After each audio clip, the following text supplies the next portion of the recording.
Bom, em primeiro lugar, gravando, né, eu queria apresentar o professor Renato Rua de Almeida, uma pessoa em que, assim, eu tenho todas as honras do mundo a dizer que, em primeiro lugar, é homenagem ao professor Cássio Mesquita Barros, e foi a partir do professor Cássio Mesquita Barros que eu lhe conheci. Eu me lembro exatamente da entrevista que eu fiz com o senhor. Eu tinha 21 anos para 22. E o senhor me disse que eu tinha ido muito bem, mas que eu era muito nova. Que eu tentasse de novo, caso eu não fosse aprovada. E eu fiquei muito magoada. Eu lembro que eu olhei para o senhor, não, mas eu sempre fui muito... Nós que estou fazendo uma história, hein, gente? Nós estamos tendo uma aula de história. Isso, para mim, é muito importante. E eu me lembro que disse ao senhor, na época, não, mas se o senhor olhar meu currículo, eu tenho estágio, eu preciso de trabalho, tenho isso, tenho aquilo, tenho aquilo.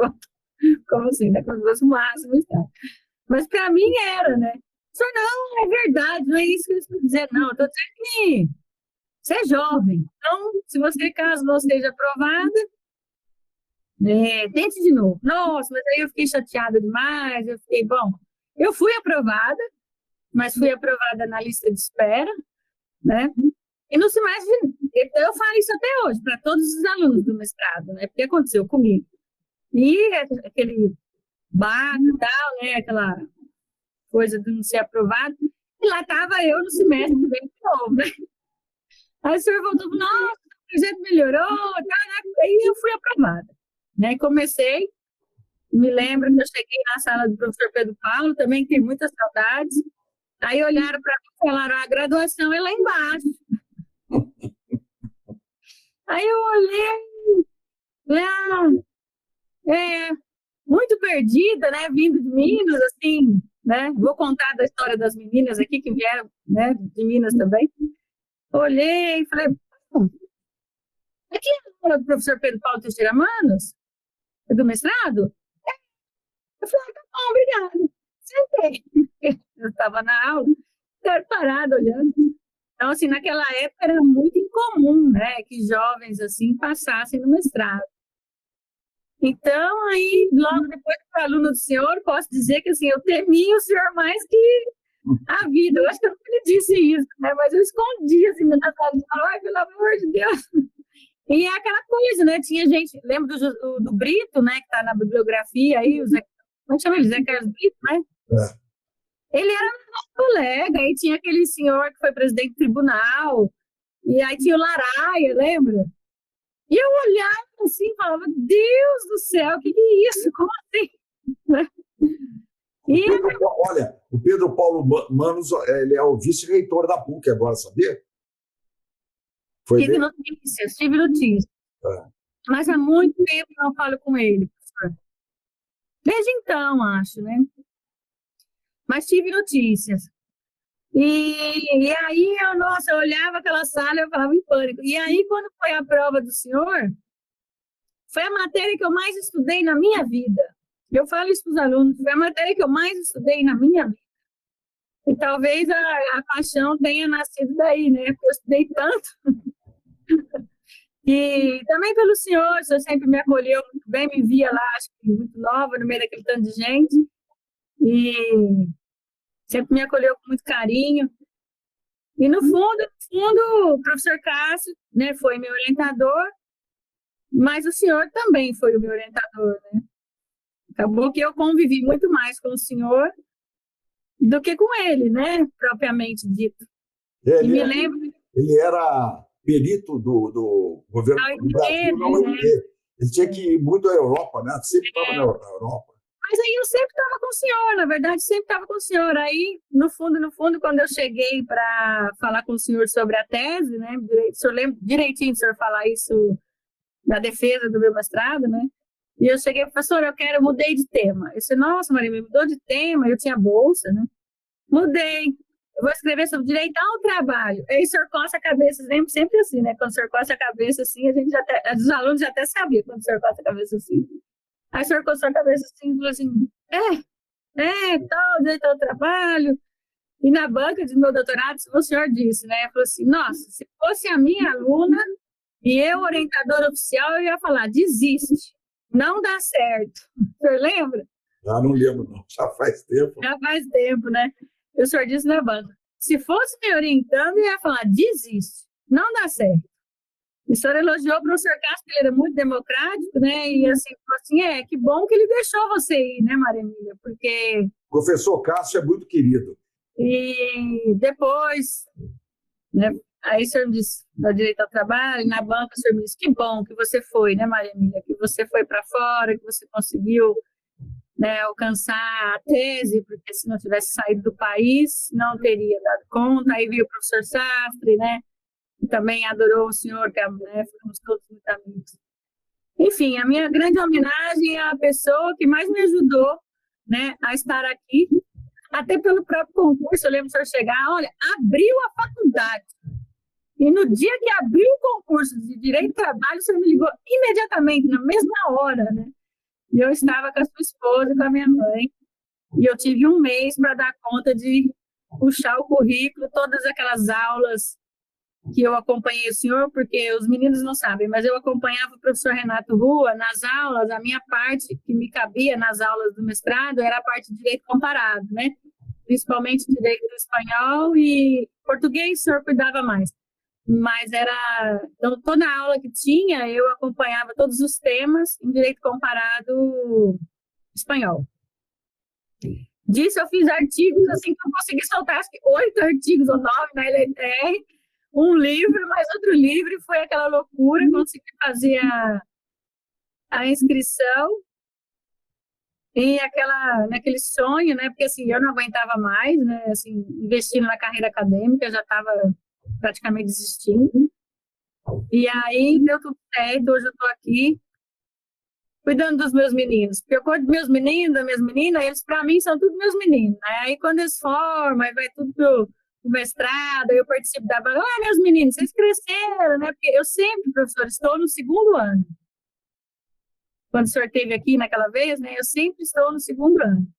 Então é muito interessante ver a transformação deles, né?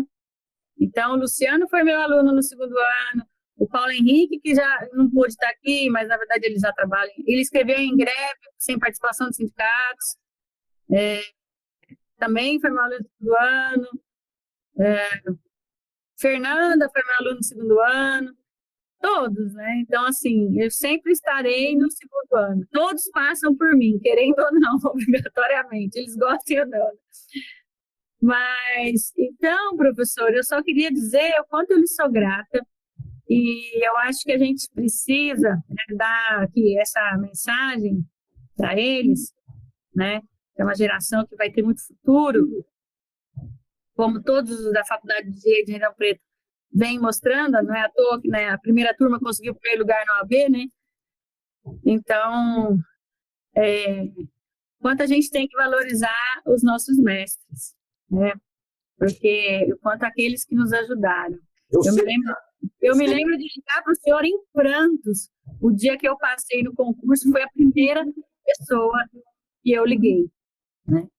O senhor se lembra disso? Eu sei que essa sua gratidão é sincera de coração. A gratidão é uma das virtudes mais importantes do homem. Eu vou falar rapidamente. Eu também acho. Eu sou católico, praticante. Eu vou à missa todos os domingos, comungo, e todos os dias eu leio o Evangelho, a Bíblia. Tem uma passagem de Jesus que ele cura 9 leprosos. Curou. Aí eles foram embora. Só um voltou, samaritano. O samaritano tinha uma diferença com os judeus da Samaria. Aí Jesus perguntou, vocês não eram 9? Por que só você voltou? Quer dizer, ele voltou para agradecer. Está vendo? Então, é uma virtude nobre que não são muitos que têm, não, viu? Eu acho que você deve conservar isso no seu coração. Agora, é preciso dizer para os seus alunos o seguinte, tudo bem, eu indiquei, mas o mérito todo foi seu. Você sempre foi uma pessoa estudiosa, no mestrado, doutorado, foi para a Espanha, ficou 3 meses lá, Eu fiquei um ano quase, né? Um ano, perdão, um ano. Ela trouxe, inclusive, o orientador Foi noivo ainda, larguei o marido, larguei o noivo para trás. Exatamente. Largou o noivo e sempre foi apaixonado por ela. Né? E depois o seu mérito de entrar aí no concurso, você está fazendo uma carreira brilhante, tudo é mérito seu. Obrigada. Mas eu acho que, assim, eu quero, né? Às vezes, para a geração deles, eu não sei, mas pode ser piegas ou não, mas acho que não. Acho que para eles têm essa é uma geração muito interessante, a deles. São muito inteligentes, totalmente antenados a tudo, né? E eu vou até conto para eles quando eu vou dar aula de direito coletivo, vocês não têm noção que era procurar acordo coletivo e convenção coletiva para advogar, que tinha, lembra da TASP? Que a gente pagava lá uma taxa para ter acordo de convenção, e hoje tem lá na internet, né? Tinha que mandar estagiário ou então advogado, conforme o caso mais complexo, onde estava lá uma negociação.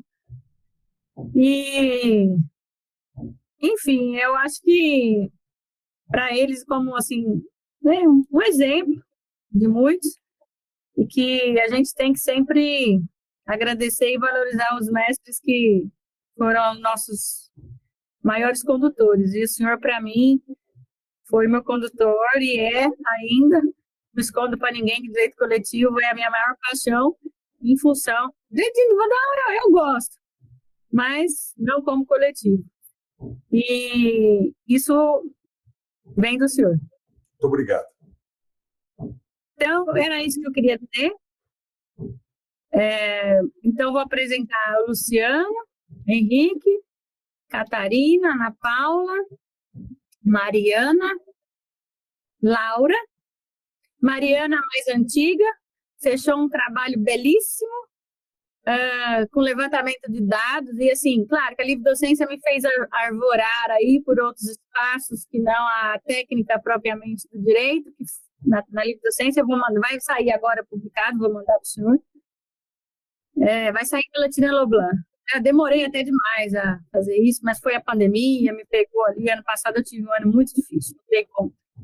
E Mariana foi uma menina que me acompanhou ali em trancos, barrancos, idas e vindas, até o último dia, né, Mariana? Da livre docência, da OIT e tudo mais. O livro da OIT também vai ser publicado, vai ser free, vai ser esses que a CAPES que financia, né? Então vai ser livre download. Mariana agora se arvorou o levantamento de dados, fez uma belíssima dissertação, saiu no jornal da USP já, né? E agora gostou tanto que está fazendo a faculdade, né, voltada a levantamento de dados, e vai ser a nossa próxima levantadora de dados de base aí, e muito em breve, né? Por exemplo, da OIT eu tive que pagar uma pessoa para extrair dados diretos, né, da RAIS, no caso agora do social. A Mariana fez sozinha aí, foi sozinha e fez uma belíssima dissertação. Então, agora a Catarina e a Ana Paula estão entregando relatório. Catarina com doméstica, direito internacional puro, né, comparativo. Fizemos 4 ou 5 congressos internacionais no primeiro semestre. Ana Paula com teletrabalho, vindo com uma empírica mesmo, de survey, a gente estava conversando né, com questionários de servidores RT3, mulheres, e toda a conexão de gênero, não antes só a pandemia, mas antes, já está tudo pronto, elas vão entregar na segunda, com a graça de Deus. E Luciano e Laura, caminhando, Luciano meio que me seguindo aí na ideia de qualificação profissional, mas em termos de competências. Laura, ODS, junto com a Mariana também foi ODS, né? Agenda 2030, enfim. A Olivia vai entrar daqui a pouco, ele apresenta a Olivia, que a Olivia é minha pupila, digamos assim, todos são, mas ela foi minha primeira, né? O primeiro artigo publicado da Faculdade de Ribeirão Preto foi da Olivia. Primeiro artigo. E hoje está na FGV, né? São Paulo. Está tendo uma reunião agora com a iFood, de um projeto que ela está conduzindo sobre as plataformas digitais, uma fofa, daqui a pouco ela entra. Então, ele passa a palavra, professor, vamos aproveitar e vamos brindar aí das suas histórias, todas a sua bagagem, né? Se o senhor pudesse reproduzir para eles um pouco daquela história, né, do direito coletivo, da França. Eu trabalho muito com eles, o senhor viu lá, né, com eles, é movimento ascendente, eu trabalho em movimento descendente. Então, assim, é um curso muito completo, assim, que eu pretendo, que eu sempre procuro dar. Né? Esse semestre nós vamos ter um semestre bem legal, nós vamos misturar individual com coletivo. Porque teve umas partes que, assim, acaba que eu nunca dou conta de dar um direito individual inteiro meio que no semestre. Professora, eu nunca consigo.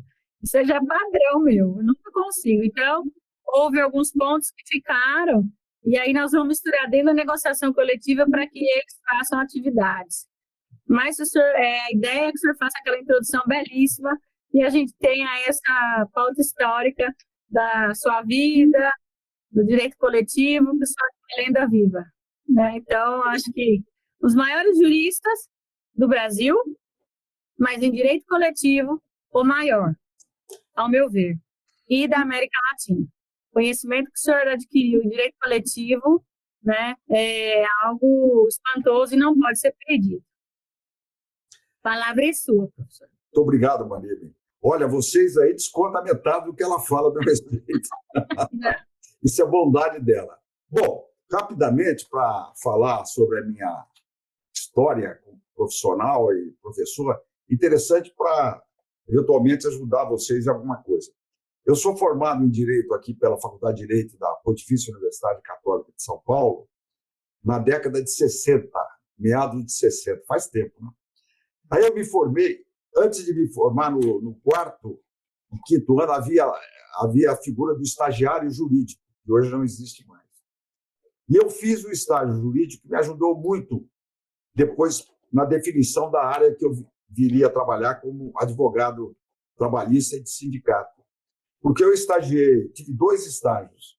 Um estágio com o sindicalismo rural aqui no estado de São Paulo. Era incipiente, estava começando na época. Foi muito interessante. E depois também no escritório de um advogado que foi meu guru, Mário Carvalho de Jesus, que também estagiou na França como operário, foi lá, ele era formado pela USP aqui, foi para lá, bem novo, 22, 23 anos, estagiou como operário numa fábrica na França, ele voltou para cá e depois, junto com os trabalhadores, ele fundou a Frente Nacional do Trabalho, que advogava para trabalhadores, sindicatos, e eu estagiei com ele lá 1 ano. E aí me ajudou muito, porque houve uma greve de 100 dias dos trabalhadores da Perus, é um caso antológico. Pode ser até um aluno seu um dia podia pegar esse assunto, Maria Bíblia, e desenvolver a greve da Perus. Tem todo o arquivo na Unicamp, com o nome de Mário Carvalho de Jesus. Tem todo o arquivo. Foi uma greve fundamental. E a atuação dessa Frente Nacional foi muito importante. Por exemplo, o salário família. O salário família, a lei do salário família, que é um projeto do ex-governador Montoro, quando ele era deputado federal, foi baseado num acordo coletivo de trabalho feito por um sindicato que era orientado pelo Mário Carvalho de Jesus. E foi fundamental. E com Mário Carvalho de Jesus, depois, já voltado da França, eu levei uma denúncia contra o governo brasileiro em Genebra por falta de liberdade sindical aqui no Brasil, que resultou, inclusive, numa modificação da legislação em relação aos sindicatos. Para vocês terem uma ideia, o sindicato até então, para a prestação de contas, precisava ser previamente aprovada pelo Ministério do Trabalho e depois seria ratificada pela Assembleia do Sindicato. Você vê que loucura? Outra coisa, o sindicato, para comprar e vender imóveis, precisava de uma autorização prévia do Ministério do Trabalho. Eles não tinham autonomia nenhuma. O governo fazia tudo, intervinha no sindicato, no processo eleitoral, caçava os mandatos da diretoria. Tudo isso eu vivenciei praticamente nesse ano que eu estagiei como quarto, quinto ano nesse escritório. Formado, eu fui para o norte do Paraná, porque meus pais moravam em Maringá, e meu plano era passar as férias e voltar para São Paulo. Eu pretendia fazer concurso para Ministério Público Estadual, ser promotor público. Aí o bispo diocesano lá falou assim, eu era amigo dele, ele falou assim, olha, os sindicatos aqui estão acéfalos, estão sem advogados. Você não quer vir para cá? E eu arrumo uma bolsa para você, dentro de um ano, para você ir para o Canadá, estudar em Montreal, direito cooperativista. Falei, eu tinha 23, 24 anos, eu falei, pô, eu venho. Aí eu voltei para Maringá, fiquei 5 anos em Maringá, advogando para todos os sindicatos de trabalhadores lá, porque os sindicatos do interior são pequenos, né? Não é como aqui em São Paulo. Eu formei uma equipe lá, advogar para todos os sindicatos. E aí, eles criaram a Faculdade de Direito, que é estadual, da UEM, a Universidade Estadual de Maringá, e eu comecei a lecionar Direito do Trabalho. Bom, lecionei uns 2 anos de Direito do Trabalho e trabalhando intensamente como advogado de sindicato e trabalhadores. Isso me deu também, somente na área rural, e todas as áreas, área rural. Aí, pintou uma bolsa de estudo para a França, eu fui e fiz o doutorado direto, porque lá você pode fazer o doutorado. Como aqui a USP também, pelo menos a USP de São Paulo, você pode fazer o doutorado direto. O Robortella, o grande advogado que você conhece, ele fez primeiro os créditos do mestrado, aí ele não apresentou a dissertação no prazo, perdeu o prazo, aí concorreu à vaga do doutorado, ganhou, e ele fez direto o doutorado. Lá também, eu fiz direto o doutorado, fiquei lá quase 4 anos, e fiz o doutorado e vim para cá. Aí eu voltei para São Paulo, eu não quis voltar mais para Maringá. Eu achei que o Maringá estava meio pequeno para mim. Olha a pretensão, né? Volta com o doutorado da Sorbonne, né? Então não é brincadeira. Mas, cara, estou brincando. Isso aí houve outras razões que até a Maria Emília sabe, as razões pessoais, familiares, eu acabei voltando para São Paulo. E aqui em São Paulo, eu comecei na PUC como assistente, não tinha nem contrato de trabalho, ainda havia essa figura lá do assistente, na época da PUC, e comecei a advogar, e advoguei os 3 maiores sindicatos da América Latina. O Sindicato de Metalúrgicos de São Paulo, que tinha a categoria de metalúrgicos de São Paulo nessa época, segunda metade da década de 70, aqui em São Paulo tinha 400 mil metalúrgicos. Depois São Paulo se tornou, como é hoje, uma Nova York. Eu acho que São Paulo é a Nova York da América Latina. É a capital do serviço. A indústria saiu pelo interior afora. Mas eu peguei o metalúrgico no auge, que é um grande sindicato da Força Sindical, uma das centrais. Outro sindicato que eu advoguei durante 15 anos foi o Sindicato dos Bancários de São Paulo, que é da CUT. E advoguei durante 10 anos para os sindicatos comerciários, que é o principal sindicato da UGT, União Geral dos Trabalhadores. Portanto, as 3 centrais sindicais mais importantes do Brasil, eu fui advogado dos 3 maiores sindicatos, que me deu, por assim dizer, um material todo que eu pude trabalhar nos meus cursos de mestrado, doutorado em Direito Coletivo do Trabalho na PUC. Então, era uma coisa muito concreta. Eu estudava teoricamente e tinha... E aí eu devo falar para vocês o seguinte, eu estava esquecendo. Logo que eu cheguei na França, o Ministério do Trabalho interveio no Sindicato da Perus. Olha, matéria de direito coletivo, olha, Maria Emília, é uma sopa no mel aí, se alguém quiser pegar esse assunto. E o Ministério, o presidente do sindicato estava roubando o sindicato, literalmente roubando. Aí o pessoal pediu ao presidente que convocasse uma assembleia. Eles iam destituí-lo. E ele se negou a convocar. E aí, pelos estatutos do sindicato, formando uma maioria lá, eles poderiam convocar a assembleia. Eles apresentaram o pedido e o presidente não apresentou. Foi lá no atual superintendente regional do trabalho, e falou que tinha um bando de comunistas lá querendo tomar o sindicato. Aí, sabe o que fez o governo? Interveio no sindicato, caçou a diretoria e pôs um interventor no sindicato. Aí o Mário Carvalho de Jesus, Renato, você está chegando da França aí, qual é a luz que você apresenta? Uma denúncia contra o governo brasileiro na OIT, no Comitê de Liberdade Sindical. Mas como o Brasil não ratificou ainda a Convenção 87 de 48 da OIT? Aí eu virei e falei assim, não precisa, Mário, doutor Mário. É o seguinte, em razão da Constituição da OIT, a Convenção 87 é fundamental, porque depende da composição tripartite, empresa, sindicato e governo. Como o governo interveio no sindicato, cabe a denúncia. Aí, você dá o parecer, era para ser o professor Cisarino Júnior, o grande professor de Direito do Trabalho da USP, que daria o parecer, mas ele se deu por impedido, porque ele era, como disse, ele era perito na OIT. Aí o Mário veio pedir para mim, era tudo censurado. Aí eu dei o parecer, eles conseguiram furar o cerco e publicaram no jornal Estado de São Paulo, que tinha censura interna. Eles só podiam publicar versos de Camões ou receitas de bolo, palavra de honra no Estadão. Eles conseguiram furar e puseram meu parecer. Aí eu fui para a França, denunciei o governo brasileiro, e o governo brasileiro foi condenado. Daí é que os sindicatos ficaram desobrigados, através de uma reforma de lei, de poder comprar imóvel e vender sem autorização do Ministério do Trabalho, de aprovar as contas sem a prévia autorização do Ministério do Trabalho. Que loucura! Né?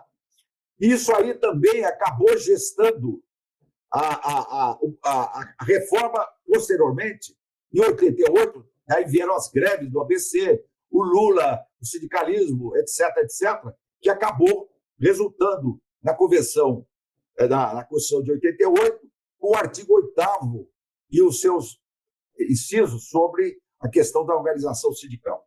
Bom, essa foi uma experiência muito notável. Agora, só para terminar, ultimamente, eu tenho uma causa que está tramitando há 22 anos na Justiça do Trabalho sobre uma questão interessantíssima, que é sobre a legitimidade concorrente. Olha só, legitimidade concorrente de uma associação civil para representar os trabalhadores daquela empresa na defesa dos interesses individuais homogêneos dos trabalhadores. E eu fui contratado por essa associação e ajuizei em 1998 uma ação civil pública na defesa dos interesses individuais homogêneos desses trabalhadores. O Sindicato dos Bancários veio dizendo que ela era exclusiva à legitimidade prevista no artigo 8º e inciso 3º da Constituição, foi até o Supremo Tribunal Federal, e eu ganhei em todas as instâncias, fui sustentar, inclusive, no TST, na turma, e depois da SDI 1, 2, SDI 2, e ganhou agora, nós estamos executando. Essa ação civil pública representa 8.400 trabalhadores aposentados do Banespa, hoje Santander, dos quais uns 3.000 já foram aposentados. Nós iniciamos a execução, o processo está em torno de 4 bilhões de reais. 4 bilhões de reais.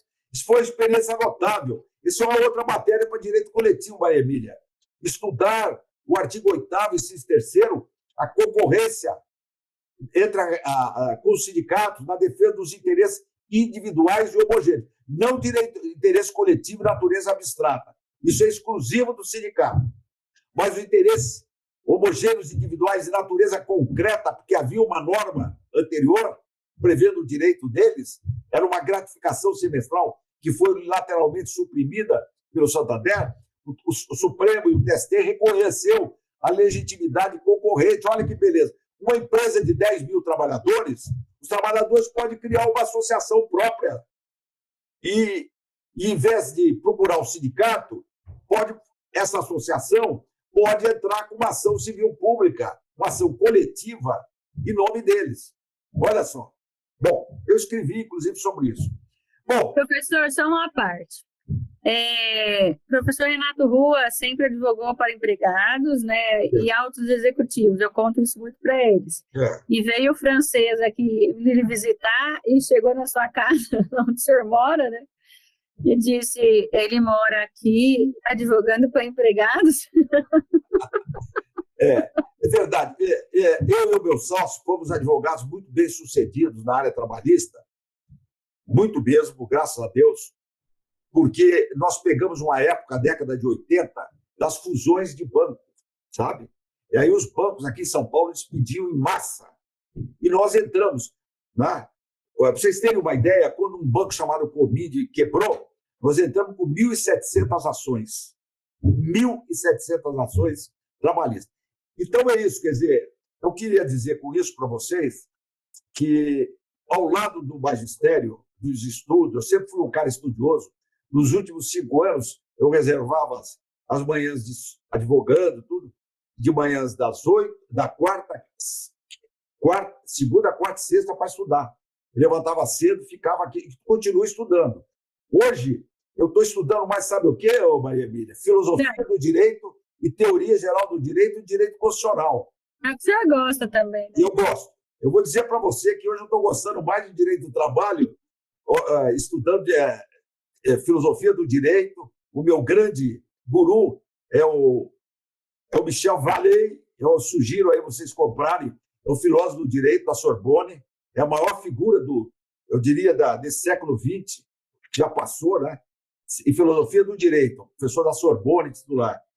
Filosofia do direito, teoria geral do direito e direito constitucional. Bom, então vamos entrar aqui no tema. Maria Emília, eu preparei um texto aqui, por escrito.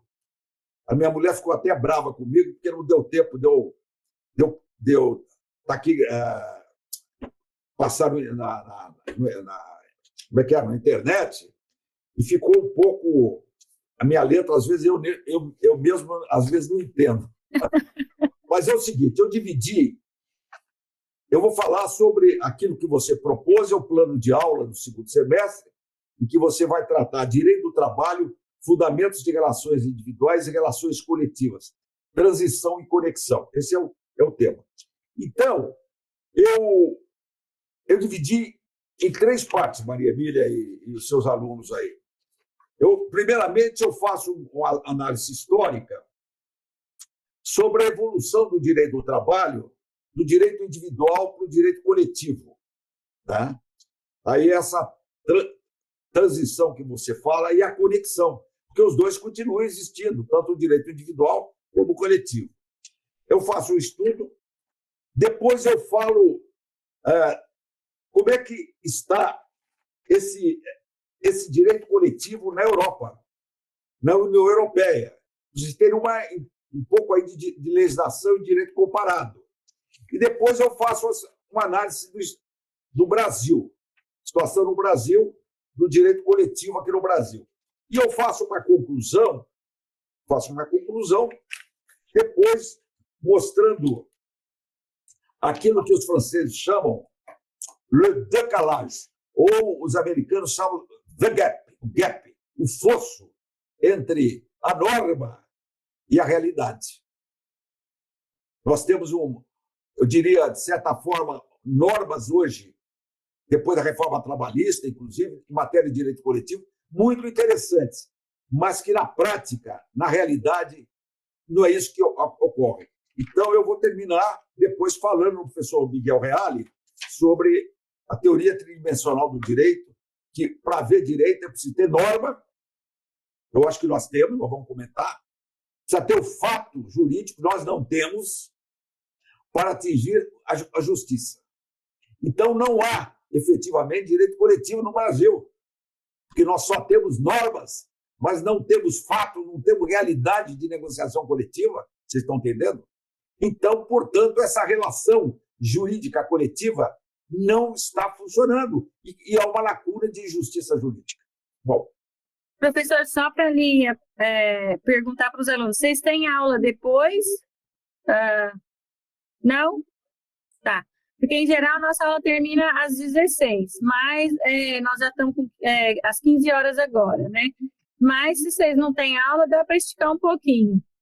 Maria Emília, então eu vou fazer a minha exposição, não vou estender muito, e suponho para dar oportunidade para alguém que quiser fazer pergunta, não é isso? Sim, sim. Certamente eles são bem... Assim, como nós tivemos um panorama também na introdução de individual, eu faço um panorama de coletivo, sabe? Sim. Então, eles certamente terão algumas conexões. Eu falo para eles que agora no segundo semestre, tudo se junta, né? Tá, certo, tá bom. Bom, então uma visão histórica e depois uma realidade da União Europeia, depois do Brasil e a conclusão. Eu sempre gosto de citar um grande jurista trabalhista francês chamado Georges Selle. Selle, S-C-E, 2 L's, E. O Georges Selle, ele escreveu um livro em 1927 chamado Précis de législation industrielle, Précis de legislação industrial. E ele fala uma coisa fenomenal sobre o direito do trabalho. Ele falou o seguinte: o direito do trabalho, ele escreveu em 27, começou no final do século XIX, né? A partir do século XIX, no final do século XVIII foi a Revolução Francesa, mas ela começou a incrementar mesmo no século XIX, 1800 e pouco, até o final do ano. Então, nessa época, ele fala que o direito do trabalho ele era ordenado pela lei do patrão. O que era a lei do patrão? A lei do patrão era o contrato individual, mas não era a lei do contrato individual do trabalho, era o contrato civil. Né? Era o contrato civil. Então, na verdade, não havia manifestação recíproca de vontade. O empregador impunha as suas condições unilaterais e o empregado aceitava. Jornada de trabalho não tinha limitação de jornada. O trabalhador trabalhava 12 horas, as mulheres grávidas trabalhavam até na hora de dar o parto. Vocês conhecem isso aí. Então, o Georges Selle falou, ontem, ele está escrevendo em 27, ontem, já no século XX, quase metade, ontem é o século XIX, 1800 e pouco, era a lei do patrão. Com as injustiças todas que ocorreram, que vocês conhecem, aí o direito do trabalho passou a depender do quê? Da lei do Estado. A lei trabalhista imperativa de ordem pública. Então, era a lei do patrão. No momento que ele escreveu hoje é a lei do Estado, ele escreveu em 27, e aí ele falou, e amanhã será a lei das partes. O que é a lei das partes? Exatamente a negociação coletiva, que é uma das facetas do direito coletivo do trabalho. Esse amanhã que ele escreveu em 27 é hoje. É hoje, na Europa, na União Europeia. 26 países, se não me engano, que compõem a União Europeia, eles têm todo um ordenamento jurídico harmônico, porque uma das características, gente, da comunidade, das nações, é exatamente a mobilidade dos trabalhadores que vão para um lugar e vão para outro. Não tem mais a nacionalidade, mas tem a nacionalidade, digamos assim, comunitária, e a legislação ser uniforme. A Maria Emília esteve lá na Espanha, viu isso muito bem. Muito bem. E hoje, na Europa, tem a legislação da União Europeia. O que são? São diretivas. Todas as diretivas aprovadas pelo Parlamento Europeu, em todas as áreas, inclusive do diretório, do direito do trabalho, são aplicadas aos países. E essas diretivas e a legislação dos países fazem com que aquela previsão de 1927 do Georges Selle se torne uma realidade. Hoje, o direito do trabalho europeu é fundamentalmente o direito das partes, vindas da negociação coletiva e, sobretudo, do acordo coletivo de trabalho feito na empresa. Existem ainda as convenções coletivas de trabalho, em nível profissional, que eles chamam ramo de atividade, mas o forte mesmo são os acordos de empresa. Bom, de fato, nesse século XXI, como eu disse, isso desenvolveu, sobretudo na União Europeia, e isso faz com que as relações coletivas, sobretudo em nível da empresa, a descentralização do direito do trabalho, faz com que as negociações sejam muito mais, como eu diria, muito mais, usando uma expressão aqui do direito civil de 2002, muito mais concetâneas. Por quê? Porque o Código Civil brasileiro de 2002 criou a figura do ilícito por violação da violação do abuso de direito. O Código de 16, nós tínhamos só o ato ilícito por dano a terceiro. Você tinha que reparar. Você bate o carro em alguém, você tem que indenizar, porque você cometeu um ato ilícito. Não foi intencional, foi por descuido, né? Uma das três hipóteses de culpa, você tem que indenizar. Mas não tinha o ato ilícito por abuso de direito. O que é o ato ilícito? É faltar, por exemplo, a boa-fé objetiva, que é diferente da boa-fé subjetiva.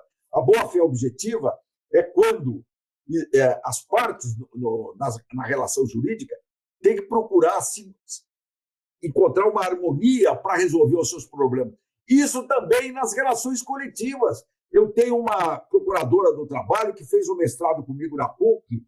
Ela escreveu sobre uma boa-fé objetiva nas relações coletivas de trabalho. Olha um outro tema maravilhoso, porque as relações coletivas até agora vieram muito impregnadas no mundo ocidental por uma visão marxista de luta de classe. O sindicato tem que brigar com a empresa, né? Não necessariamente. Tem que procurar, na medida do possível, o entendimento coletivo entre os sindicatos e a empresa, para o bem dos trabalhadores e da sociedade. Então, hoje, o que se vê na Europa, gente, é uma lei das partes, pela negociação coletiva, principalmente através de acordos coletivos que implica na descentralização das normas coletivas em nível de empresa. É aquilo que se convencionou chamar no Brasil de negociado sobre, a prevalência do negociado sobre o legislado, e de uma forma descentralizada, como foi mudado o artigo 220, eu vou falar nisso, 220 não, aquele artigo da CLT, que fala que prevalece um acordo coletivo sobre a convenção coletiva. 920, eu não me lembro, eu vou falar daqui a pouco. Bom, então, o que nós vemos hoje é isso. É essa negociação coletiva desenvolvida nos países da União Europeia, sobretudo em nível de empresa. O que significa isso? Isso significa, segundo Jürgen Habermas, que é um filósofo que vocês devem ler, né? Jürgen Habermas, ele fala assim, que a teoria do direito moderno considera a teoria moderna das relações sociais, é isso, e aí faz parte o direito, é fundamentalmente pertence a uma teoria da comunicação. Então, as relações da comunicação. E o direito também é, sobretudo, o direito das comunicações. Em outras palavras, é o direito da autonomia e não da heteronomia. É um direito que se vale muito mais exatamente dessa negociação do que uma lei, né, heterônoma. Então, isso significa colocar o direito do trabalho, o direito como um todo, dentro da teoria de comunicação do Hubert Marx. E um grande jurista francês, esse contemporâneo, chamado Alain Supiot, que é professor titular de direito do trabalho da Universidade de Nantes, na França, ele diz o seguinte, que o direito do trabalho hoje, fundamentalmente, é o direito da procedimentalização e da processualização ou da procedimentalização. Tá? E, por excelência, ele diz, no direito do trabalho, esse instrumento, por excelência, é a negociação coletiva. Entendeu? Então, veja bem, o que o Jorge Selye falava em 1927, quase a meados do século XX, hoje, meados do século XXI, começo do século XXI, é fundamentalmente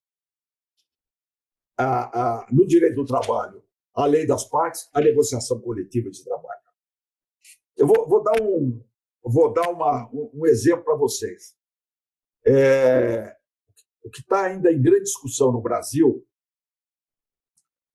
é a questão da despedida coletiva. Se a despedida coletiva ela depende ou não da participação do sindicato, obrigatoriamente, na negociação coletiva. Por incrível que pareça, eu entendo que não.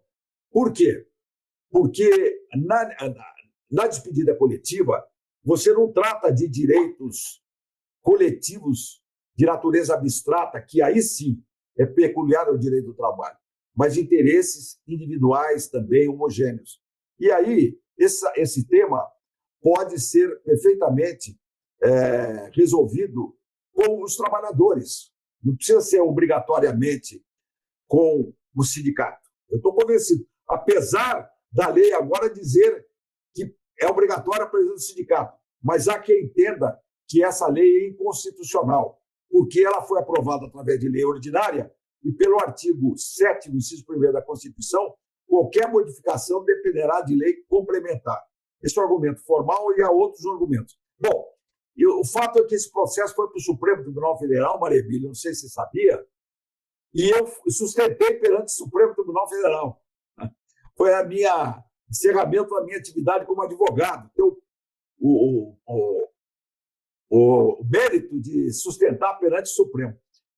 E a votação começou, porque a Embraer, o professor Cássio, o escritório dele, entrou com recurso extraordinário para o Supremo, dizendo que aquela decisão do TST seria inconstitucional, né? Porque lá na despedida que houve da Embraer, né, houve a solução permitia o que se pretendeu. Mas aí eu sustentei, dizendo que o direito moderno é o direito da procedimentalização em todos os níveis, em toda a fundamentação constitucional. Você tem o texto da minha fala, não? Isso aí você pode encontrar, eu passo depois para você pode distribuir para os alunos naquela plataforma. Vou ver se um dos meninos acha. O senhor falar que os meninos acham para mim, o Lu, a Catarina. Ah, é? Uhum. Então, espera um pouquinho, eu vou pegar aqui na outra sala e trago aqui. Não, se o senhor falar o nome, a gente puxa aqui. Está no Conjur. No Conjur. Você conhece a Conjur? plataforma Conjur? Tá, meu nome é Renato Rua de Almeida, foi esse ano. Então, Foi Conjur, o Lu acha que é a Catarina. Isso, Conjur, que é uma plataforma aqui em São Paulo só sobre direito. Bom, o que eu queria dizer é o seguinte, eu sustentei e defendi isso aí, que o direito é procedimentalização, e sabe, estava 2-0. A Laura já achou, já está lá. O que achou? A Laura já está lá o link. Pois é. Então, começou a votação, o relator deu provimento que aposentou esse ministro, que aposentou agora, do Supremo, e o outro também, aquele que o Bolsonaro nomeou, 2-0. Aí sabe quem que virou o jogo? Foi o Fachin, 2-1, e o relator, que era esse ministro que foi aposentado, o Alexandre de Moraes e o que o Bolsonaro nomeou, ficou 3-0. Aí o Fachin puxou a divergência e o mais importante de tudo é o ministro Barroso, que, na minha opinião, é o mais preparado de todos, um grande constitucionalista. E ele deu o voto dele divergente com os meus fundamentos. Ele falou a sustentação. Isso foi uma glória para mim, né, nesse ponto de vista. Né? E agora o ministro Toffoli pediu vista regimental nos autos, os autos saíram, vão para conseguir o julgamento. Bom, então era isso que eu queria dizer, né? Que o direito coletivo, o direito coletivo tem no instrumento da negociação coletiva, sobretudo em nível de empresa, que é o acordo coletivo, o grande instrumento normativo do direito do trabalho. O direito do trabalho é muito mais um direito autônomo do que heterônomo. Isso é o que está na União Europeia, né? Está vigorando. E no Brasil? Qual é a situação nossa? Infelizmente, no Brasil, não atingimos esse patamar civilizatório. Usando a expressão do professor Godinho Delgado. Professor Godinho Delgado, né? Marco civilizatório. Né? E por que nós não atingimos esse marco civilizatório para dizer que o direito coletivo é o direito da realidade brasileira e, sobretudo, a negociação coletiva e, sobretudo, ainda a negociação coletiva em nível de empresa, atendendo nos princípios do direito do trabalho, que é a descentralização da negociação em nível de empresa. Por quê? Ora, o direito coletivo do trabalho, ele compreende 3 grandes segmentos. Quais são? Primeiro, liberdade sindical. Segundo, negociação coletiva. E terceiro, direito de greve. Se nós não tivermos uma liberdade sindical, no sentido da autonomia e da liberdade sindical, da Convenção 87, de 48 da OIT, nós não temos liberdade sindical. E o Brasil, embora tenha sido signatário dessa Convenção da OIT, até hoje não ratificou a Convenção 87. Então, nós não temos plenamente uma liberdade sindical. Nós tivemos uma evolução importante com a Convenção, com a Constituição de 88, que nós tínhamos um sindicato brasileiro totalmente corporativista, e hoje, com as modificações, ele é semi-corporativista, mas não deixou de ter o ranço do corporativismo. E isso dificulta enormemente a negociação coletiva. Vou explicar por quê.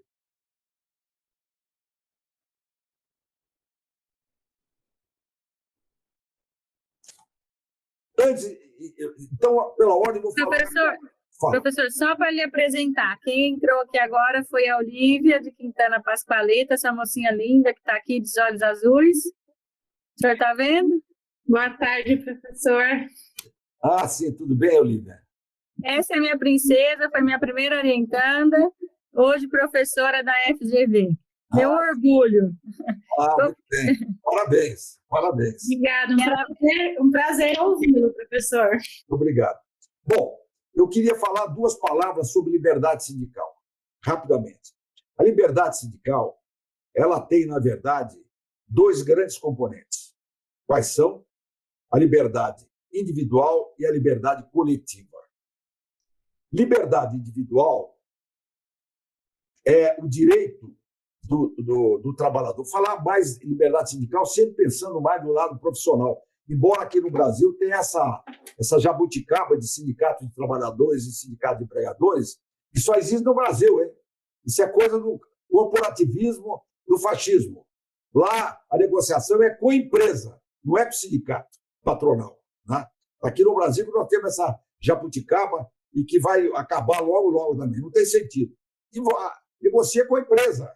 E como a descentralização é com a empresa cada vez mais individualizada, não é com um grupo de empresas. Pode ser. Seria negociação plurima do lado das empresas. Bom, do lado coletivo, do lado individual,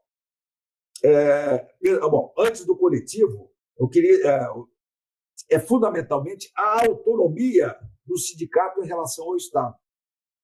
Até a Constituição de 88, o sindicato não tinha autonomia nenhuma em relação ao Estado, porque dependia da autorização da carta sindical. O Ministério do Trabalho poderia intervir no sindicato, caçar a diretoria, e isso caiu com a Constituição de 88, no artigo 8º, inciso 1º. Para criar um sindicato, você não precisa de autorização prévia. E o governo não pode intervir no sindicato. Isso foi uma conquista aqui no Brasil. Não caiu do céu, não, hein? Isso caiu da luta de trabalhadores aqui em São Paulo, ligados à Frente Nacional do Trabalho. Por isso que eu estou dizendo, Maria Emília, alguém devia pegar esse tema para mestrado. A atuação está tudo nos arquivos da Unicamp. E eu levei a denúncia contra o governo brasileiro, em Genebra. Tá? Levei a denúncia. E aí começou a ideia. E aí passou no Congresso Nacional essa liberdade da autonomia em relação ao Estado. Isso já existe no Brasil. Por isso que o Sindicato Brasileiro deixou de ser corporativista, quando ele era totalmente um órgão do Estado. A Constituição previa que como é que era? Existiam funções delegadas do poder público, cabia mandado de segurança contra sindicato. Olha a loucura que é. E hoje não pode mais. Então, em termos de direito, liberdade coletiva, existe no Brasil. E a individual? A individual não troppo, como diz o italiano, da ópera, não muito. Por quê?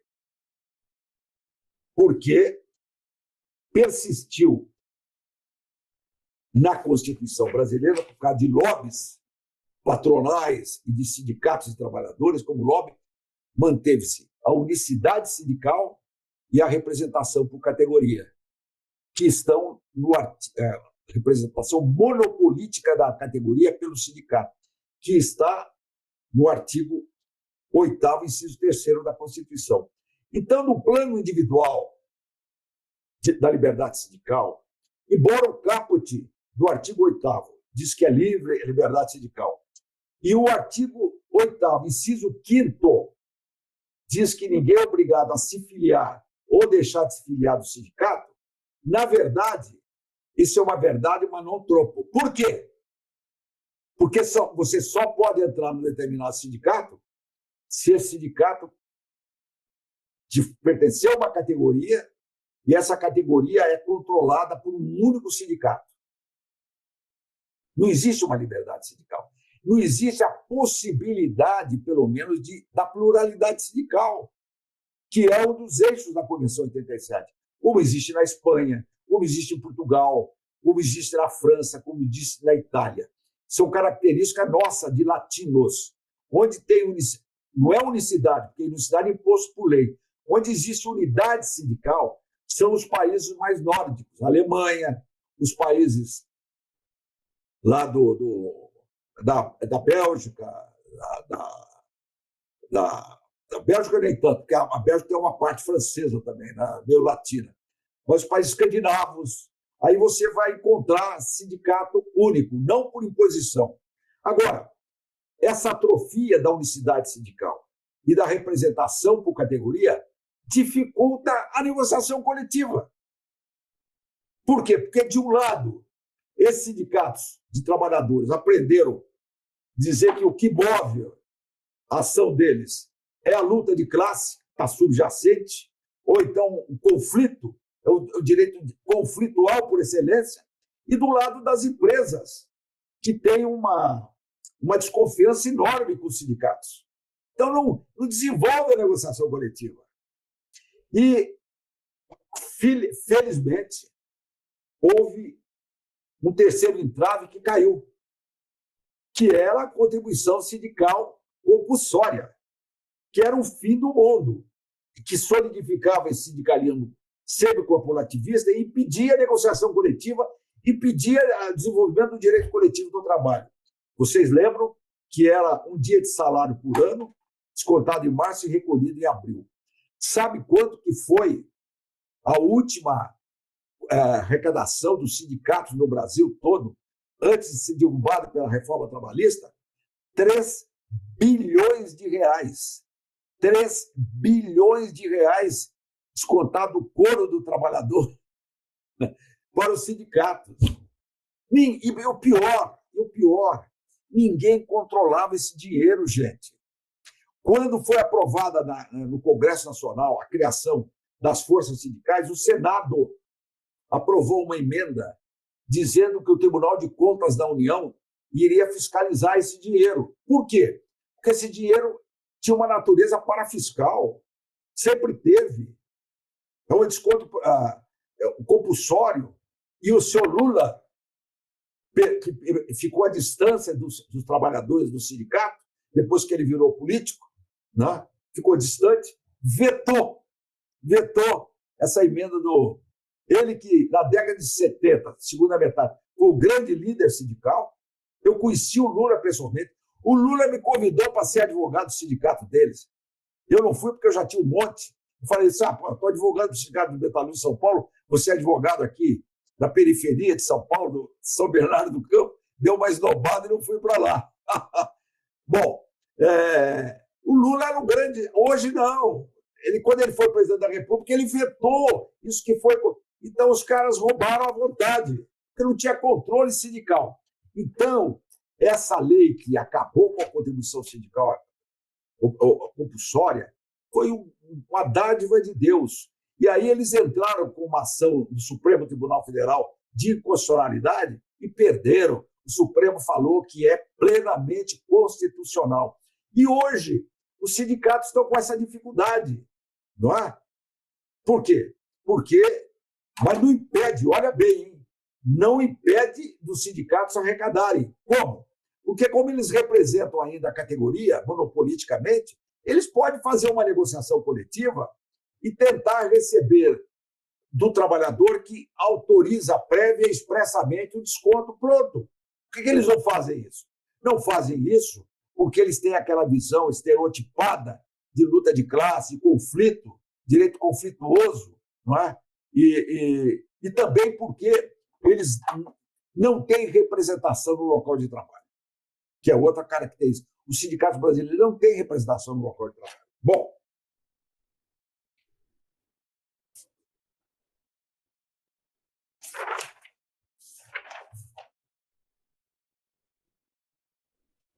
deixa eu ver aqui. Eu já escrevi muita coisa, eu já passei.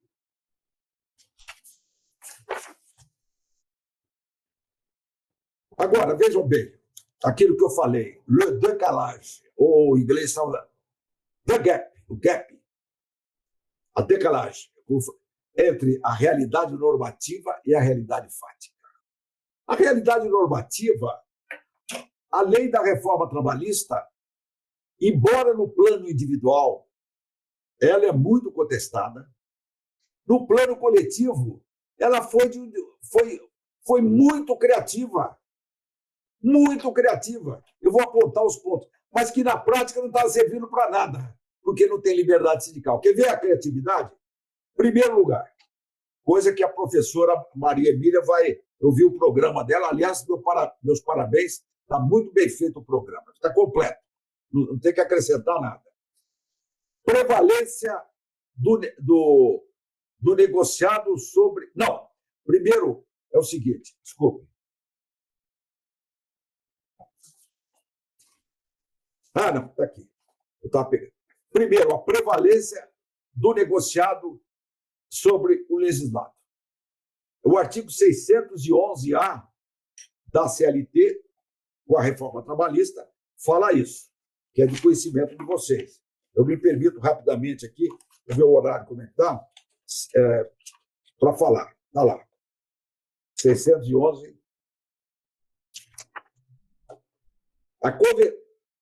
A conversão... Não, esse aqui não, essa é outra coisa. Espera um pouquinho. 611-A, prof? Não, esse aqui é outra coisa. Prevalência... Esse aqui é a prevalência do acordo sobre a convenção, não é, Maria Emília? Estou fazendo confusão. O 611-A vai falar. É isso mesmo. É o 611-A. A convenção coletiva e o acordo coletivo de trabalho têm prevalência sobre a lei. Quando... Bom, e depois tem o seguinte, olha como é que está reforçando a negociação coletiva. O 611-A, parágrafo 2º, olha o que fala aqui. Ó. A inexistência de cláusula expressa, a inexistência de expressa indicação de contrapartidas recíprocas em convenção coletiva de trabalho ou acordo coletivo não ensejará sua nulidade, por não caracterizar vício de negócio jurídico. A contrário senso, significa que na negociação coletiva é preciso haver contrapartidas recíprocas. Contrapartidas recíprocas. Contrapartidas recíprocas é resultado de negociação coletiva. Olha que beleza. Outra coisa, o 611, parágrafo 3º. Se for pactuada cláusula que reduz o salário ou a jornada, a convenção coletiva ou acordo coletivo de trabalho deverão prever a proteção dos empregados contra a dispensa imotivada durante o prazo de vigência do instrumento coletivo. Está vendo? Qualquer negociação que tiver da redução da jornada e salário tem que ter garantia de emprego para os trabalhadores da empresa durante a vigência. Foi o que ocorreu, meus caros. Agora, na pandemia, isso foi uma coisa boa do governo, hein? A gente tem que falar a verdade. Eu faço restrições de governo, mas o que é bom a gente tem que reconhecer. São aquelas medidas provisórias sobre negociação coletiva com redução de jornada. Todo esse sindicalismo aí, forças de esquerda, entraram no Supremo Tribunal Federal dizendo que era inconstitucional, que era obrigatória a presença do sindicato. Vocês devem ter acompanhado isso aí. O que o Supremo decidiu? Não! Isso pode ser feito individualmente, porque se trata de interesses individuais, não são interesses coletivos, no sentido abstrato. E o Supremo falou que a lei é constitucional. Isso, olha, vocês não imaginam como é que isso salvou empregos.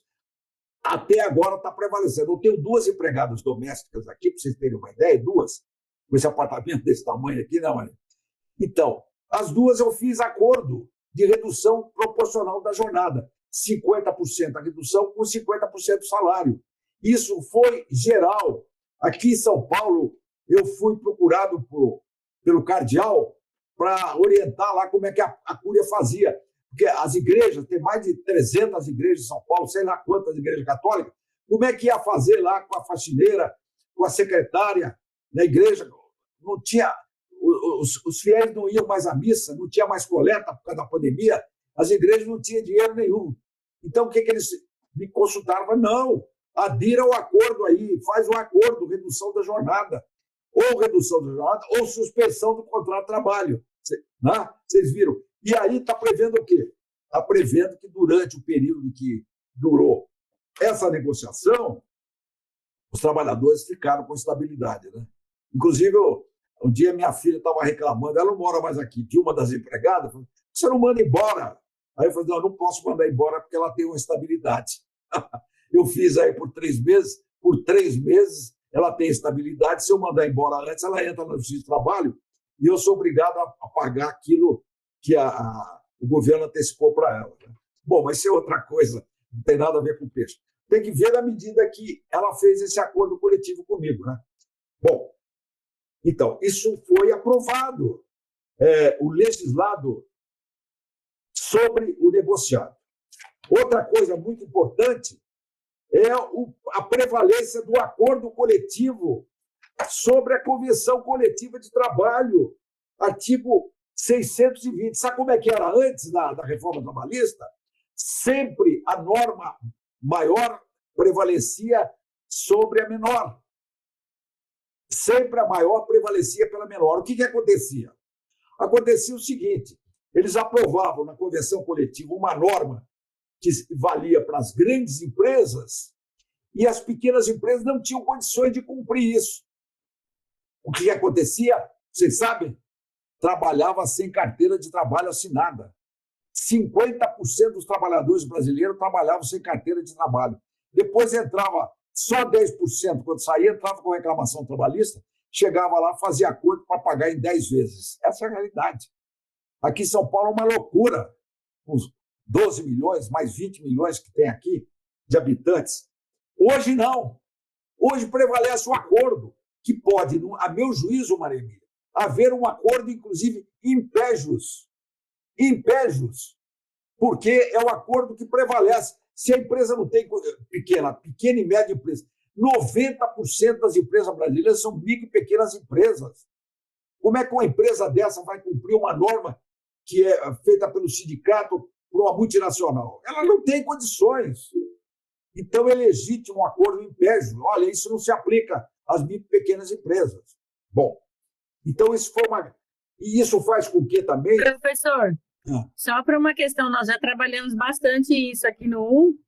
O senhor entende, então, que o impédios vale para as pequenas empresas e, na verdade, atenderiam os 3 incisos da Constituição impédios: salário, duração do tempo, né, duração do tempo de trabalho e turnos ininterruptos, ou enfim, como o senhor vê? Aí precisaria pensar um pouco mais. Eu estou falando mais em tese. Eu confesso a você que essa minha tese não é uma tese ainda consagrada, que você pode usar o impédios em toda e qualquer hipótese. É mais ou menos essa a dúvida. É mais ou menos em tese. Mas eu quero mostrar o seguinte: o que prevalece é o acordo da empresa. Então, imagine o que eu falei, uma convenção coletiva de uma categoria econômica patronal que prevê uma coisa que a pequena microempresa não tem condições de cumprir. Como é que ela vai fazer? Como é que ela vai fazer para subsídio? Ou pega todo mundo sem registro, que é o fim do mundo para o trabalhador sem carteira pode sofrer um acidente, não é isso? Ou ela quebra. Então, nós temos que encontrar uma saída no direito, uma concreção jurídica, o justo, que fala o Miguel Reale. Então, eu acho que impédios é possível como regra geral. Agora, você falou aí de algumas situações específicas que precisaria, a meu juízo, examinar de cada caso de per si. Bom, outra coisa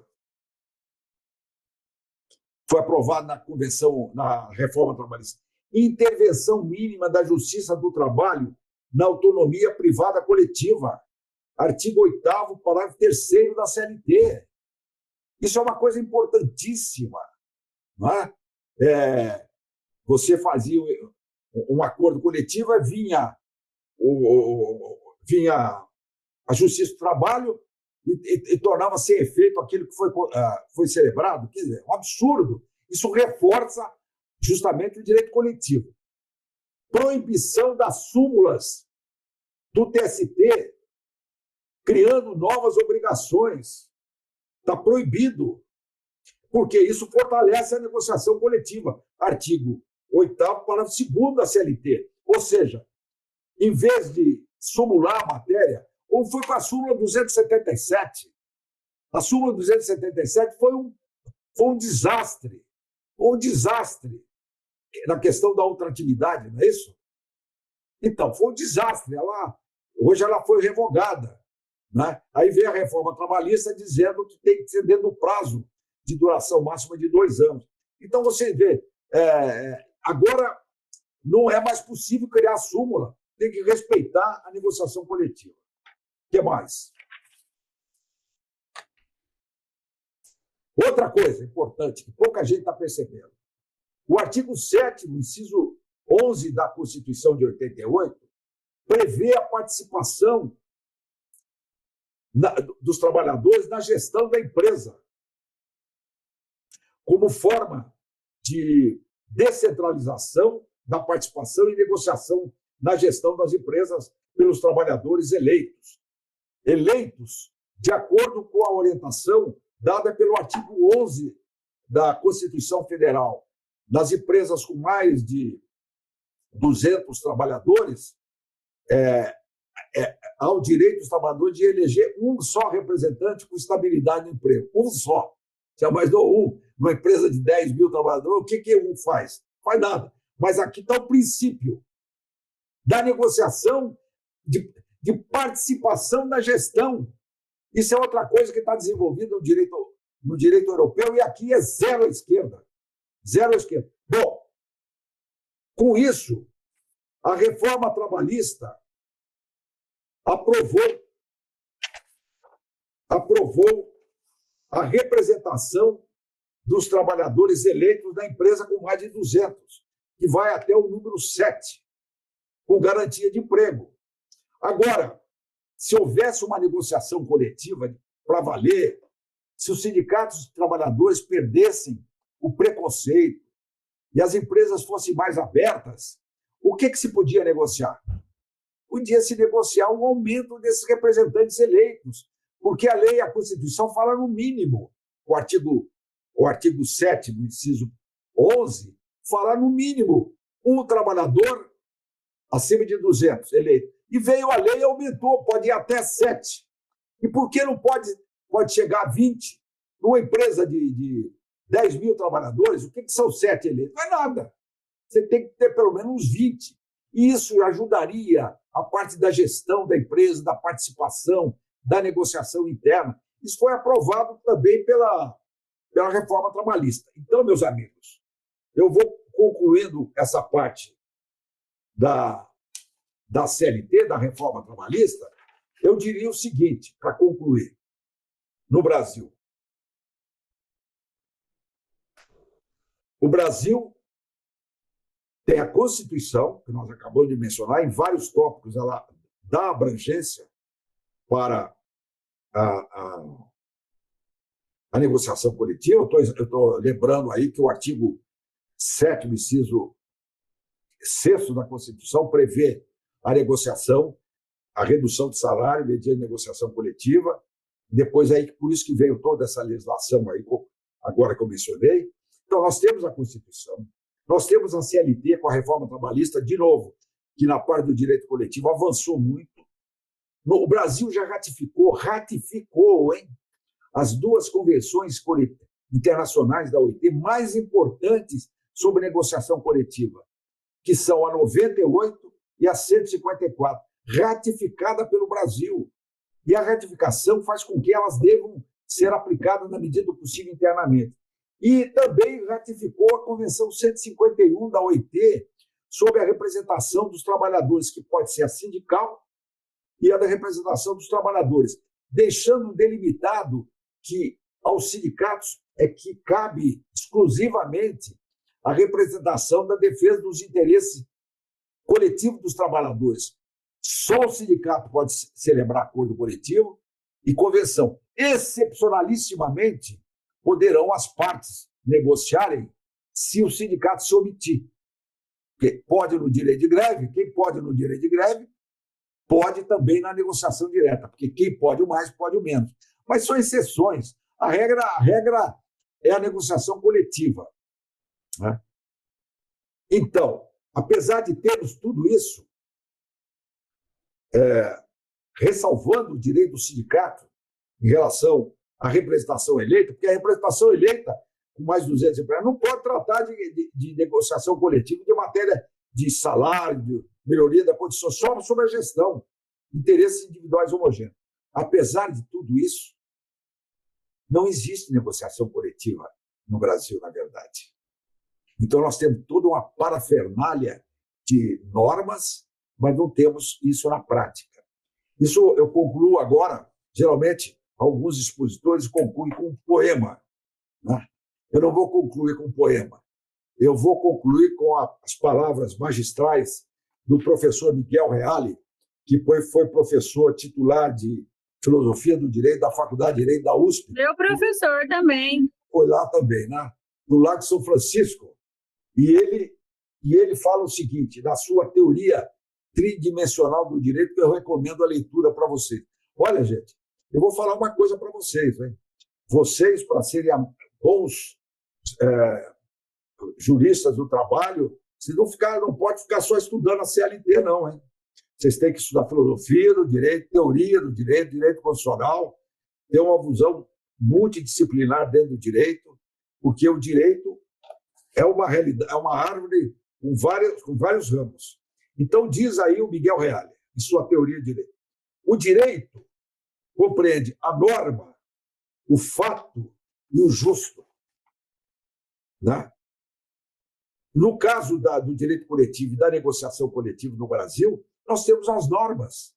Nós estamos cheios de normas, mas nós não temos o fato jurídico. Nós não temos efetivamente a negociação coletiva, sobretudo a negociação coletiva em nível de empresa, descentralizado. Não temos. Então, o que nós temos não dá para garantir o terceiro elemento do direito, segundo o Miguel Reale, que é o justo. Estamos muito longe disso, está entendendo? Temos esperança. Vocês que são jovens, eu espero que quando vocês chegarem à minha idade, vocês já ou fazer uma palestra como eu estou fazendo, faça com outra expectativa, com outra alegria e menos frustrante. Desculpe por chegar a uma solução menos, um pouco tanto quanto frustrante com vocês a respeito do direito coletivo e o direito da negociação coletiva, mas é a realidade. Muito obrigado e agradeço a atenção de todos. Professor, muito obrigada. Nossa, eu assim, né? Na verdade, eu sou um espelho do senhor, né? Sem dúvida. E eu sou um espelho do senhor, né? Assim, todas as minhas conclusões, todas as minhas vivências vêm do senhor, né? Aí o outro tá aqui, fica tranquilo, professor, nem os cursos já estão acostumados com a frustração. Ô, Franciele, vamos lá, como assim? Ô, Deus Pai, essa frase sua foi ambígua. Você quer falar um pouquinho sobre isso? Ai, prof, é porque a gente começa a estudar a realidade e a gente fica triste. Porque o Pode direito abrir, cadê você? Abre sua câmera. é um curso muito aplicado, né? Então a gente começa, como eu vim da biologia, que era uma ciência muito básica, Você é a minha querida, que cantamos parabéns para a mãe dela, prof. Foi muito legal. Vamos Aí, lá. a gente via muito o mundo acadêmico, experimento, e quando a gente chega no direito, a gente aplica a sociedade e a gente funciona muito, né? Mas seguimos firmes e fortes para mudar essa realidade. Exatamente. Ela é oriunda da biologia, professor. E fez direito agora, né? Tá fazendo. E a gente tenta, assim, né? Eu sou um espelho do senhor e querendo ou não, direito coletivo cada vez mais, eu fico muito feliz, né, do senhor. Porque o que eu gostaria mais de destacar, depois eu abro um pouquinho para as perguntas, é que, assim, o que mais talvez o que o senhor tem de muito interessante, além da sabedoria e da congruência de raciocínio, é de alguém que veio de uma área sindical de base, né? Como o professor Freitas também, né? O professor Freitas, você conversa com ele, ele fala, puxa, eu já estudei tudo que eu tinha que estudar, direito sindical, né? Assim, veio da Unicamp, veio da base, veio de advocacia, e ele vai e faz os críticos que tem que fazer. E assim, eu acho que, né, na nossa época a gente usava, eu aprendi muito isso com o senhor, né? O governo de autoridade vinha e se impunha, né? Eu aprendi isso muito com o senhor e agora a gente tenta quebrar os argumentos de autoridade, mas ninguém mais, ninguém menos que tem a vida inteira, né? Vivida, primeiro, por um lado sindical, né? Ou seja, fui advogado, vivi. E, enfim, agora vamos olhar como o professor Sequim, o ministro, né? Eu lembro que o senhor falava, ele não foi professor. O ministro Sequim fez em relação ao próprio CLT, né? Em vida ainda, né? Vamos, ok, galera, foi aquilo, mas vamos mudar, né? E, né, o ministro Sequim, e... Ok, Murilo. Então, assim, ninguém mais, ninguém menos que o senhor para fazer uma introdução do curso que, na verdade, visa a questionar, né? Com a sua sabedoria, com a sua toda a vivência, porque eu sou um espelho, né? E, querendo ou não, tenho minhas perspectivas, etc. Dentro do direito coletivo também, sempre lhe acompanhei muito pela lógica dos seus raciocínios. Mas o senhor não, o senhor tem a vida, né? A vida para dizer o que foi, né, o que é e o que poderia ser, né? Então, acho que fico muito feliz com uma introdução tão questionadora para eles, porque eu sempre digo para eles, olha, a reforma trabalhista veio, o senhor pôs os pontos positivos, né, que há, né, nesse parte coletivo, o individual foi apatralhada, digamos assim, na individual, né, ela foi muito apatralhada, eu uso a expressão apatralhada, porque ela foi muito apatralhada, gente, vamos mudar tudo que a gente pode, porque depois não vamos mudar de novo, aí fica aquela confusão danada, e virou uma confusão de princípios, né, individuais misturados com... Mas no coletivo, assim, querendo ou não, eu acho que, fora aquela questão de horário de trabalho, descanso não ser norma de segurança e saúde no trabalho, dá para tentar discutir, né? Aquela lá eu acho que não. Mas o 611B lá no finalzinho. Mas eu fico muito feliz que eu passe para eles, com toda a sua, né, seu background, vindo de uma origem, né, totalmente sindical, como o professor também Freitas tem, que eu sou, né, escuto muito ele, e ele também fala, ai, Maria Emília, chega para mim, porque assim, já deu, né? E tem hora que ele fica muito bravo, assim, de uma pessoa que vem do meio, né? E olha e fala, tem coragem de falar, porque às vezes as pessoas não têm coragem de falar, né, professor? Efetivamente, o que precisa ser falado. E eu fico muito feliz, porque o senhor sempre teve, né? E eu aprendi... Agora, só para dizer uma coisa, Maria Emília.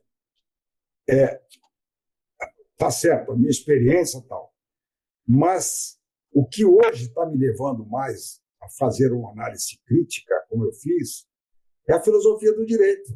Ah, mas o senhor sempre fez, né, professor? Bom, eu sei que, por exemplo, o Michel Villey, que eu aconselho vocês comprarem, tem traduzido a obra dele para uma editora aqui de São Paulo, Michel Villey. Villey é Villey, Michel. Ele faz o direito é o justo objetivo. Justo objetivo. Não é a norma só. É a procura do justo objetivo. Então, você tem que estudar o direito em função do justo. Eu já falei aqui que eu sou católico, tem um salmo que diz direito e justiça se abraçam. É isso, o direito existe para garantir a justiça entre os homens. Justiça comutativa nas relações particulares, contratuais, justiça comutativa, depois justiça distributiva, o Estado com a sociedade, e a justiça social, que é o bem de cada um e de todos ao mesmo tempo. A gente tem que ter essa procura de justiça. Se a gente tiver esse caminho da justiça, isso se aplica muito no direito do trabalho, sobretudo porque o direito do trabalho, como a Maria Emília Fonseca é especialista, é um direito que fundamentalmente deve garantir o quê? O direito ao trabalho. Isso eu sou, professor, foi minha tese, né?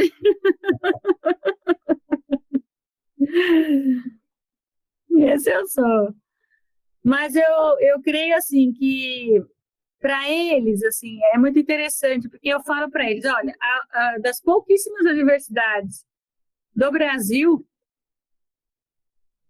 nós somos uma das pouquíssimas que há uma disciplina voltada ao direito coletivo. Porque, em geral, o que eles fazem? Misturam arte com bugalhos e mete individual, coletivo, processual, tudo junto, né? É verdade. E na última mudança do TPP, eu fui assim, a ferro e a fogo, o Jair me ajudou muito também, o professor Jair precisa ter o mérito aqui, me ajudou muito, em que eu falei, não, nós vamos manter e vamos manter no segundo ano. Por quê? Por mais que eles não tenham ainda a noção concreta da plausibilidade do que é trabalhar, por exemplo, né? Ou, alguns sim, outros não, mas a maioria não, eles conseguem mesclar paradigmas, né? Civilista, trabalhista, material, formal. Então, assim, eu fui uma defensora muito árdua de que fosse, não, no segundo ano mesmo, é onde eles vão ter um impacto de justiça social, que depois vão vir outras, ele é a base, ele é a clássica, ele é tudo, né? Dentro do problema. Você e o Jair tiveram em sintonia com o Jorge Selle, em 1927. Amanhã é a lei das partes do direito do trabalho, exatamente o direito coletivo. E muita gente fala, nossa, é o fim, né? O que você vai fazer? Você vai parar de dar aula de direito do trabalho? Eu falo, não, gente, eu não vou parar de dar aula de direito do trabalho nunca. Né? Porque o direito coletivo, né, assim, ele não é o fim. Na verdade, ele foi a base. Né? Se olhar Brasil e outros, né? Então, eu tento muito passar para eles, fico muito feliz com toda a sua autoridade que tenha, né? Porque muita gente tem coragem de falar, né, professor? Muitas coisas que, às vezes, precisam ser ditas. Então, eu fico muito feliz em que tenha você aqui.